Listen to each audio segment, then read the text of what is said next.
저녁 7시 청계광장과 미친소 수입 중단을 위한 전국민 촛불문화제가 열립니다.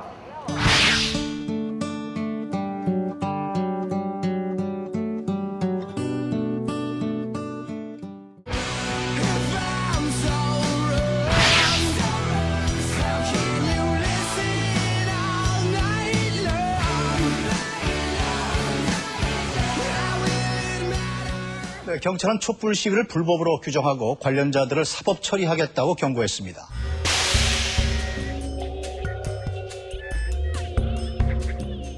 주말인 오늘도 촛불 집회 참가자들은 거리 행진을 이어갔습니다. 정부의 특별감사에 항의하면서 KBS 앞에서도 촛불 집회가 이어지는 등 현안도 확대되는 분위기입니다.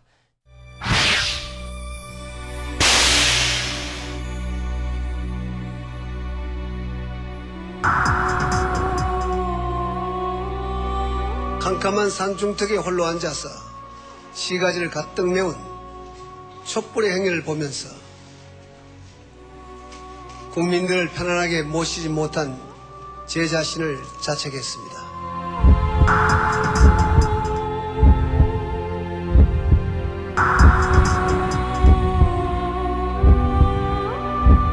민간인 사찰을 주도한 총리실 공직윤리지원관실은 대통령의 친위 비선 조직이다. 이런 가능성을 보여주는 문건이 공개됐습니다.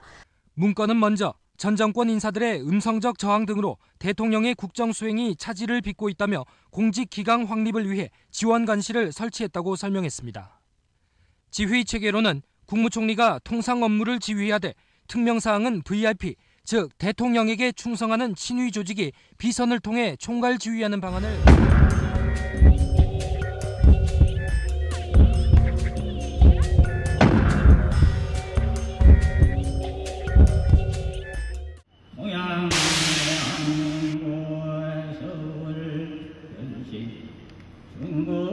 편향된 국정운영으로서 자신의 지지 기반을 공고하고 있습니다.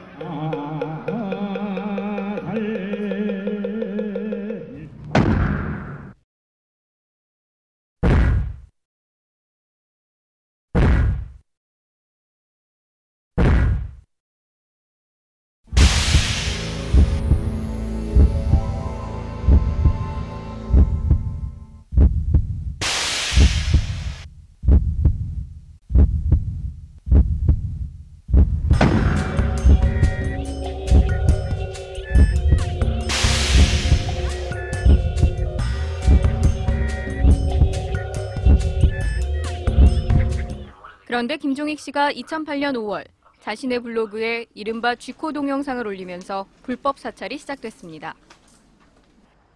사찰을 한 곳은 정보기관이 아닌 국무총리실 소속 공직윤리지원관실. 이들은 압수수색 영장도 없이 회계장부를 열람했고 김 씨에게 주식을 팔고 회사 대표직에서 물러날 것을 강요했습니다.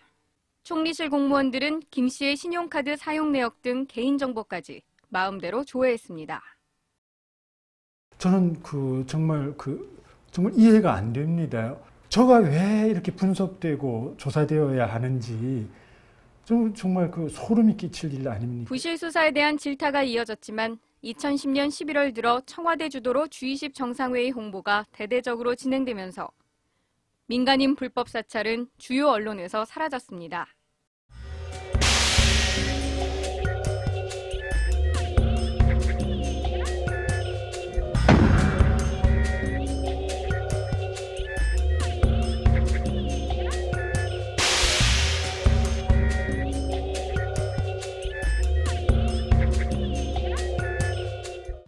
민간인 불법 사찰이 불교계에도 이루어졌던 사실이 검찰 수사를 통해 확인됐습니다. 민간인 불법 사찰 과정에서 스님들을 사찰해온 사실이 추가로 확인됐다면서 조계종이 강력하게 반발했습니다. 조계종 최고위 인사들까지 사찰 대상에 포함된 사실이 확인되면서 불교계가 강하게 반발하고 나섰습니다. 민간인 불법 사찰을 저질렀던 총리실이 총무원장 등 조계종 최고위직 스님들까지 사찰했던 것으로 드러났습니다. 불교계가 발칵 뒤집혀서 파문이 커질 것으로 보입니다. 전재홍 기자의 보도입니다. 조계종 전 총무원장 직원 스님과 중앙종회 의장 보선 스님도 총리실에 불법 사찰을 당한 것으로 확인됐습니다. 최근 검찰 수사팀이 보선 스님에게 전화를 걸어 올해 초 입적한 지관 스님의 사찰 자료에 보선 스님에 대한 내용이 발견됐는데 피해가 있었느냐고 물어왔다는 것입니다. 조계종 측은 지난 2008년에도 지관 스님이 누군가에게 미행을 당했고 간부 스님들의 계좌를 추적당한 일도 있다고. 검찰이 오늘 총리실 민간인 불법 사찰 사건에 대한 재수사 결과를 발표했는데 이른바 윗선 개입은 규명하지 못했습니다. 하지만 불법 사찰의 몸통이나 윗선 개입 의혹에 대해서는 명확한 실체를 밝혀내지 못하면서 부실 수사라는 비판이 뒤따르고 있습니다. 국민적 비난에 떠밀려 2년 반 만에 재수사에 나섰지만 이마저도 부실했다는 평가가 나오면서 이례적으로 한 사안에 대한 세 번째 수사가 진행될 가능성까지 있어 보입니다.